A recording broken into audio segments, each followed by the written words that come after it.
Salam kimia.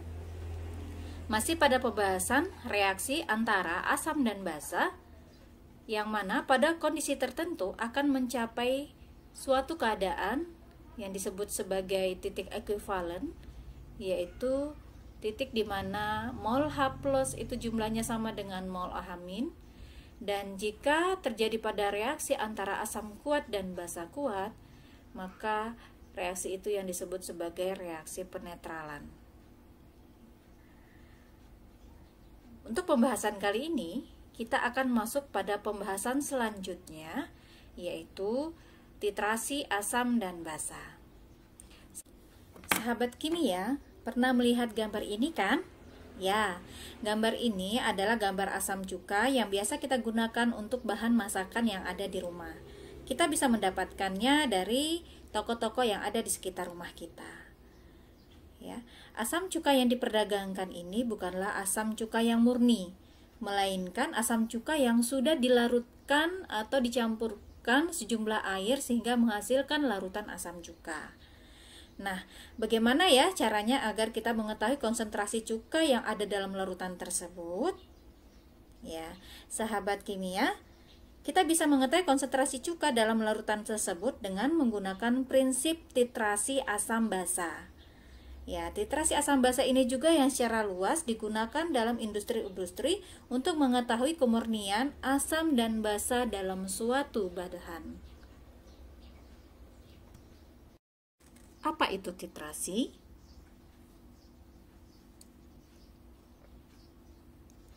Titrasi adalah suatu metode analitik kuantitatif untuk menentukan konsentrasi larutan baik asam ataupun basa. Ada 4 macam jenis titrasi asam basa. Yang pertama adalah titrasi asam kuat dengan basa kuat. Yang kedua adalah titrasi asam lemah dengan basa lemah. Yang ketiga adalah titrasi asam kuat dengan basa lemah. Dan yang keempat adalah titrasi asam lemah dengan basa lemah. Berikut ini adalah serangkaian alat yang akan digunakan pada prosedur titrasi. Alat ini terdiri dari 2 alat gelas. Ya, alat gelas yang pertama yang posisinya di atas itu adalah alat gelas buret. Kemudian alat gelas yang kedua yang posisinya di bawah adalah alat gelas Erlenmeyer. Alat yang ketiga adalah keran buret. Keran buret terletak pada bagian bawah buret. Fungsinya adalah untuk mengatur kelajuan mengucurnya larutan yang ada di dalam buret. Nah, kemudian proses titrasi ini nanti akan kita kenal ada 2 macam larutan. Ada larutan titran dan ada larutan titrat. Larutan titrat di sini adalah larutan yang nanti akan diisikan pada buret. Kemudian larutan titrat di sini adalah larutan yang akan diisikan pada gelas Erlenmeyer. Larutan titrat di sini adalah larutan yang tidak diketahui konsentrasinya. Ya, larutan titrat di sini yang akan kita cari berapa konsentrasinya dari prosedur titrasi ini. Kemudian yang dimaksud dengan larutan titran di sini adalah larutan yang sudah diketahui konsentrasinya. Larutan titrat di sini biasa juga dikenal sebagai larutan baku. Ya, sahabat kimia, masuk kepada prosedur titrasi asam dan basa. Bagian yang pertama adalah titrasi asam kuat dengan basa kuat. Silahkan simak contoh berikut. Suatu larutan HCl yang tidak diketahui konsentrasinya. Maka, untuk mengetahui konsentrasinya, dilakukanlah prosedur titrasi terhadap asam klorida sebanyak 25 ml dengan NaOH 0,1 molar. Ya, sebelumnya kita coba bedakan dulu di sini mana larutan yang akan kita tempatkan pada Erlenmeyer dan mana larutan yang akan kita tempatkan pada buret. Ya, larutan yang akan kita tempatkan pada Erlenmeyer adalah larutan yang kita ingin ketahui konsentrasinya. Ya, Larutan yang ingin kita ketahui konsentrasinya adalah larutan HCl. Maka larutan yang ditempatkan pada Erlenmeyer adalah larutan HCl. Ya. Kemudian larutan yang akan ditempatkan pada buret yang dikenal sebagai titran, ya, adalah larutan yang sudah diketahui konsentrasinya. Larutan yang diketahui konsentrasinya adalah larutan NaOH sebanyak 0,1 molar. Ya, jadi larutan yang akan ditempatkan pada buret di sini adalah larutan NaOH. Oke. Ya, berikutnya mari kita lengkapi tabel di bawah ini untuk menentukan konsentrasi titrat. Ya, konsentrasi HCl di sini adalah konsentrasi yang akan kita cari. Ya. Kemudian volume HCl yang digunakan di sini adalah sebanyak 25 ml. 25 ml. Kemudian konsentrasi NaOH. Konsentrasi NaOH di sini adalah 0,1 molar. Nah, sedangkan volume NaOH yang ditambahkan pada titrat, nah ini data ini yang akan kita dapatkan setelah proses titrasi selesai, ya. Nah, konsentrasi asam kuat ditentukan dari volume basa yang ditambahkan selama titrasi berlangsung hingga tercapai titik akhir. Nah, untuk mengetahui berapa banyak volume NaOH yang diperlukan hingga mencapai titik akhir titrasi, maka simaklah video titrasi asam kuat dengan basa kuat berikut ini. Ya, yang pertama kali dilakukan adalah mengambil 25 ml larutan HCl dengan menggunakan pipet volume, kemudian dimasukkan ke dalam gelas Erlenmeyer.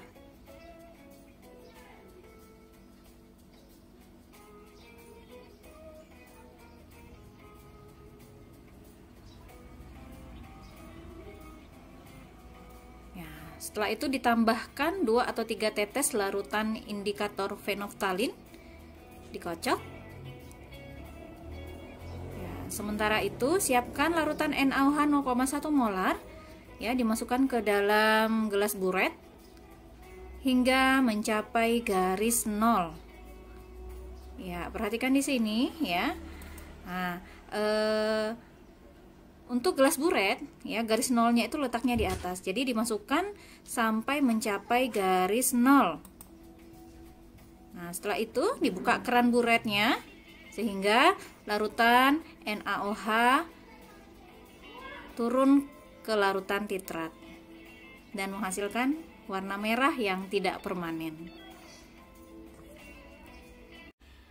Larutan yang dimasukkan ke dalam gelas Erlenmeyer adalah larutan HCl yang merupakan larutan tidak berwarna dengan pH di bawah dari 7. Setelah itu, larutan HCl kemudian diteteskan dengan indikator fenolftalin. Ya, indikator fenolftalin adalah indikator dengan trayek warna dengan tidak berwarna hingga menjadi merah. Jadi ketika larutan indikator fenolftalin dimasukkan ke dalam larutan HCl, dia akan menghasilkan larutan yang tidak berwarna, ya, karena ini tadi, ya, pH-nya di bawah dari 7. Ya.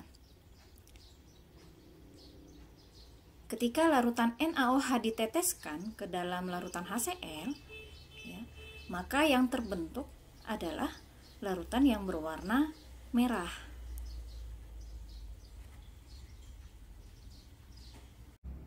Mengapa ya terbentuk warna merah? Ketika ion OH- masuk ke dalam larutan titrat, mari kita coba cari tahu jawabannya. Ya, ketika keran dibuka, maka ion OH- akan segera masuk ke dalam larutan titrat. Ingat, di larutan titrat ada ion H+ dan ada indikator. Ya, ketika ion OH- masuk ke dalam larutan titrat, maka akan menghasilkan warna merah. Ya, mengapakah terbentuk warna merah? Nah, hal itu dikarenakan, ya, ion OH- tadi akan segera bereaksi dengan, ya, indikator yang ada di dalam larutan titrat, sehingga ketika ion OH- bertemu dengan indikator akan menghasilkan larutan yang berwarna merah. Ya. Coba kita ingat bahwa indikator PP, traek warna dari indikator PP itu adalah dari tak berwarna menjadi warna merah. Artinya, indikator akan memberikan tak berwarna pada larutan yang mengandung H+, asam ya, dan akan memberikan warna merah pada larutan yang mengandung basa, yaitu yang mengandung OH-. Nah, di sini larutan yang ada adalah larutan yang mengandung OH-. Ketika bertemu dengan indikator, maka akan menghasilkan larutan yang berwarna merah. Indikasinya, ya, ya, warna merah yang terbentuk itu sifatnya sementara, ya, karena ketika diaduk maka warna merah itu akan kembali hilang.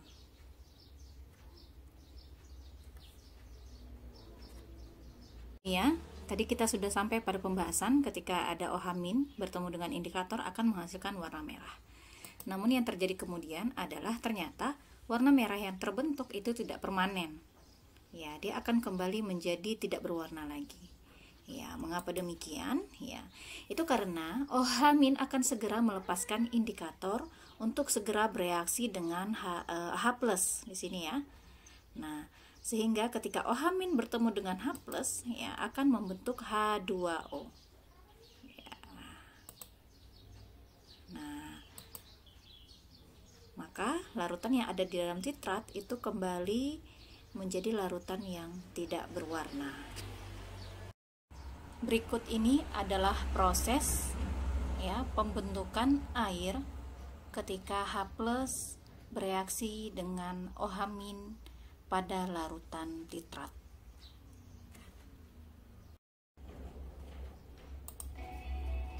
Ya, kita lanjutkan prosedur titrasinya. Kembali dibuka kerannya agar NaOH kembali menetes ke larutan titrat. Ya, prosedurnya memang seperti ini. Dibuka dan dikucurkan NaOH-nya tetes demi tetes. Ya, hingga membentuk larutan yang berwarna merah permanen.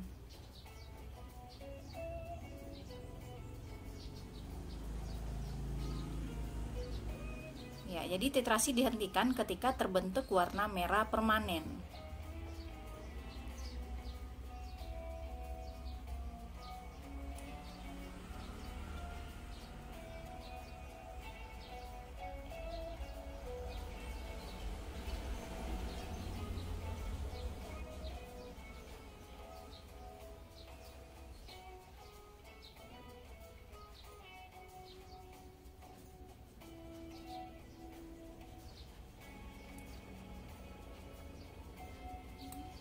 Ya, kita stop dulu.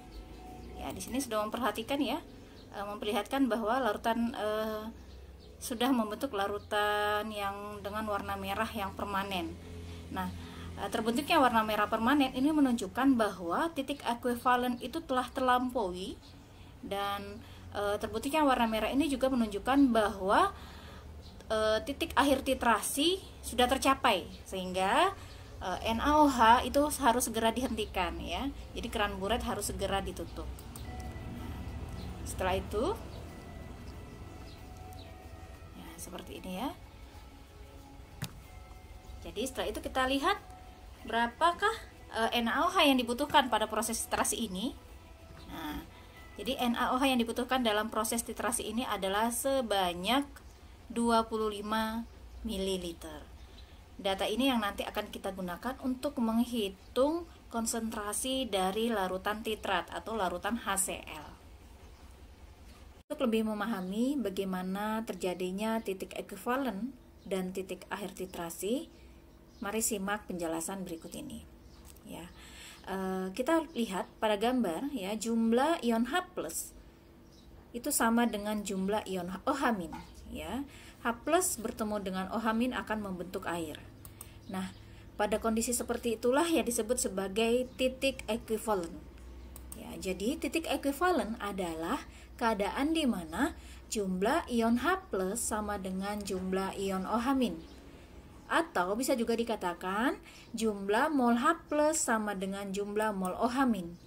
Ya, pada saat titik ekuivalen ya, yang terjadi itu adalah H+ dan OH- tepat bereaksi menghasilkan air. Oke. Nah, pada saat kondisi seperti apakah tercapai titik ekuivalen, ya, yaitu pada saat terjadi pada saat sesaat sebelum terbentuknya larutan berwarna merah permanen pada larutan titrat. Jadi belum permanen ya, tapi sesaat sebelum terbentuknya warna merah permanen. Nah, pada kondisi titik ekuivalen ini juga ya, yang terjadi adalah percampuran antara asam kuat dengan basa kuat yang hanya menghasilkan garam yang bersifat netral, sehingga pH pada titik ekuivalen ini adalah sebesar 7.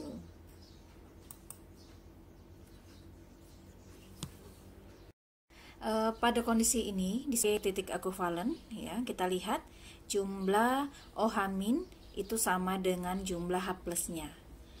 Nah, sesaat setelah terlampauinya titik ekuivalen, yaitu pada saat ya kita membuka kembali keran dari buret sehingga OH- akan masuk ke dalam larutan titrat ya, sementara H+-nya sudah habis ya, sehingga kelebihan OH- yang tadi turun dari buret itu akan segera bereaksi dengan indikator ya, tidak lagi bereaksi dengan H+, tapi OH- akan segera bereaksi dengan indikator.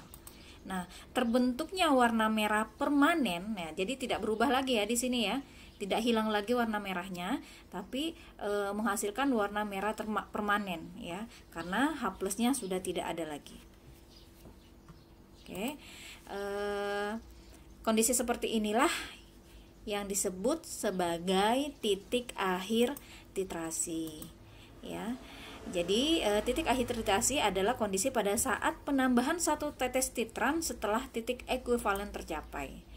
Nah, kondisi ini ditandai seperti ini ya, terbentuknya warna merah permanen pada larutan titrat ya. Terbentuknya warna permanen pada larutan titrat ya, itu sebagai tanda bahwa titik akhir titrasi sudah tercapai, sehingga keran buret itu harus segera ditutup.